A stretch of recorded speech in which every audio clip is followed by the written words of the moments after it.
saint, sinner, Well, hello, and welcome to Dark Dive, Courtesans Through Time, where we unravel history's most tantalizing tales of allure, influence, and defiance. Tonight we're spotlighting 5 infamous courtesans, from biblical rebels to jazz-age renegades who seduced, scandalized, and reshaped their worlds. Grab your goblets and let's slip through time like a whisper down a Venetian alley. First up, Mary Magdalene, the enigmatic figure from first century Palestine. Prostitute, disciple, both? Saint, sinner, or system smasher?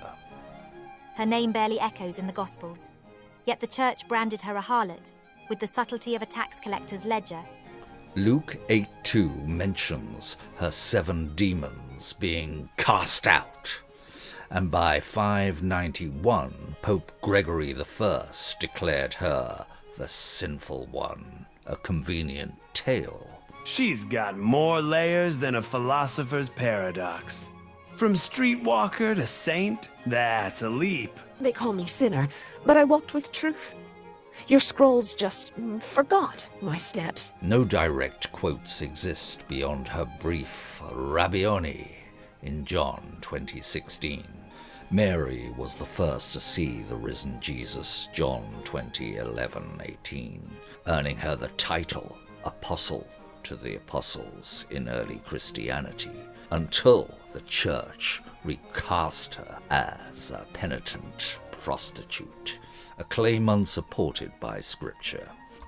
Caravaggio's Penitent Magdalene immortalizes this fiction, but her real story hints at power, not penitence. One might smirk. Her sin was scripted by men unnerved by her presence. Your saints wear halos, but I wore the world's weight. Guess who stood taller? I think she has a very knowing gaze. That gaze, think Georges de la Tour's, Magdalene with the smoking flame, pierces through centuries. Was she a sinner? Or perhaps a saint? Or perhaps a revolutionary whose story was rewritten by those in power? I carried his words. Next, 4th century BCE, Athens, Phryne, ancient Greece's golden rebel. whose beauty and brains turned a trial into legend. Born Mneserete, Phryne amassed wealth from Athens' elite, possibly inspiring Praxiteles' sculptures. Beauty is my shield, but wit is my sword. Ooh. Accused of impiety, Ooh. she faced execution. Legend says she bared herself to the jury and walked free. Flash Lust. the jury. That's less a trial, more a masterclass in persuasion. Marketing genius. She turned a death sentence into a spectacle beauty as currency. Spectacle? She was one whisper from the pyre, boss. Marketing genius. Freedom's fragile when your body's the bargaining chip like mine. Nobody's bargaining for your chips, Bob. They judged my flesh, but I judged their souls. Her trial, perhaps apocryphal, wasn't just about impiety. It was a clash of wits and wills, where beauty became both shield and sword. Phryne exposed the frailty of power, even if her wealth set her apart from the downtrodden. Lust or awe, history winks. Now we glide into 16th century Venice with Veronica Franco, poet, courtesan, and feminist trailblazer. She wooed nobles, wielded sonnets, and faced down the Inquisition. Born 1546, Veronica wasn't just a courtesan. She was a cortegiana onesta, educated and razor-sharp. Her poetry mocked Venetian hypocrisy, a weapon as potent as her charm. Her verses weren't mere art. They were a blade slicing through the double standards of her society. Her poetry skewered Venice's elite, while her clients spanned kings to artists. The Inquisition sniffed witchcraft, but she outwitted the flames. When we too are armed and trained, we can convince men that we have hands, feet, and a heart like yours.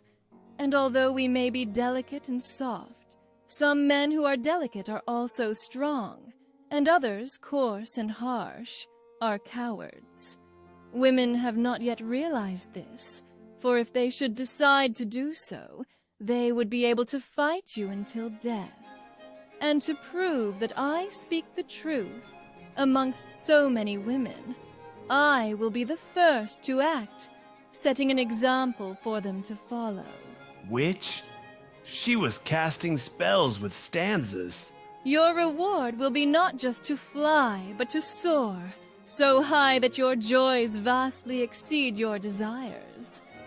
I will employ for the raising of your spirits.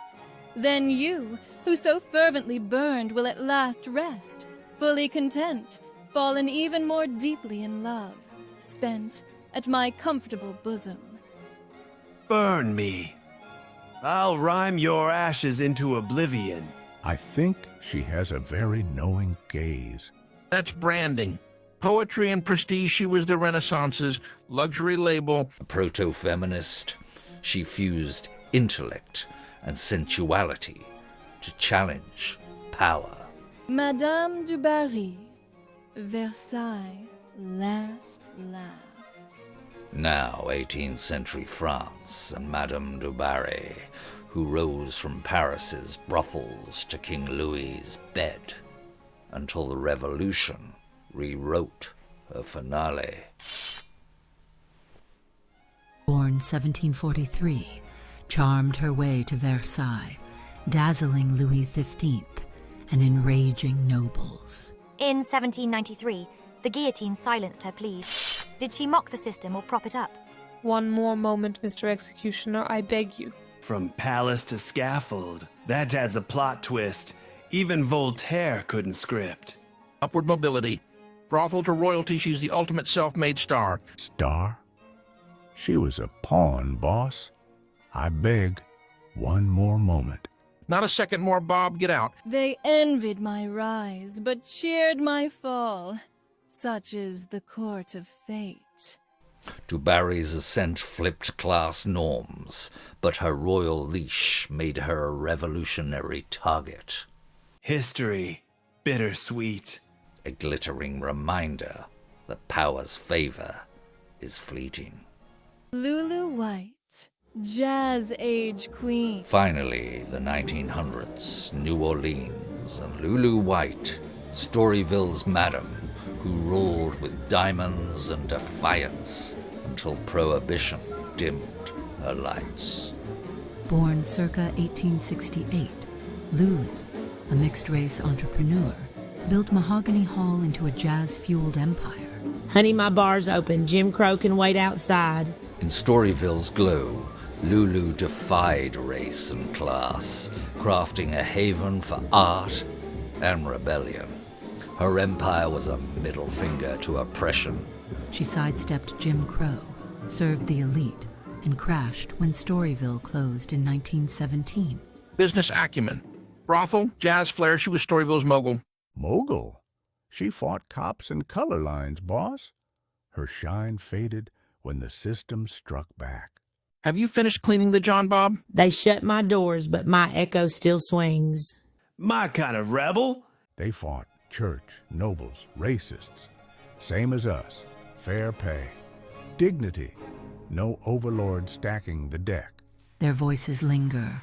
Sex workers' rights, feminist struggles. They defied empires from Rome to New Orleans. Yet are we romanticizing their chains, glossing over the exploitation beneath? And that's the curtain on the courtesans through time. From Mary Magdalene's quiet fire to Lulu White's bold beat, these women shook history with defiance and grace. Join me next time as we uncover more stories of those who dare to seduce, defy, and change the world. And remember, keep uniting. Bye.